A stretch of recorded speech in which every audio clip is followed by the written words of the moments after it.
ভাই, লাল শাক আর সাদা ভাত কতদিন? ভালো মন্দ খান। খামো খামো শামিম ভাই, সময় আইবো, যেদিন সময় আইবো তরি তরকারি দেখুল কিনারা পাইবেন না। আমার নিজের পক্ষ থেকে একটু গোছ দিই। আরে না, লাগবো না ভাই, একটু দি। আরে লাগবো না ভাই, আমার এই দিয়ে হয়ে যাবো। পুরো সময় ধন্যবাদ ভাই। ঠিক আছে ভাই। ঠিক আছে।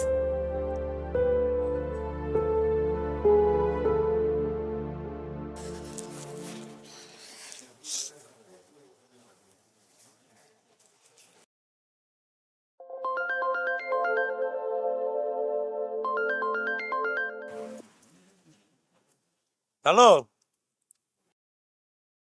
কি করো? ভাত খাইছো? এই তো বড় একটা মাছ দিয়ে খাইতেছি। খুব ভালো মনের ক্লায়েন্ট পাইছি, বুঝছো?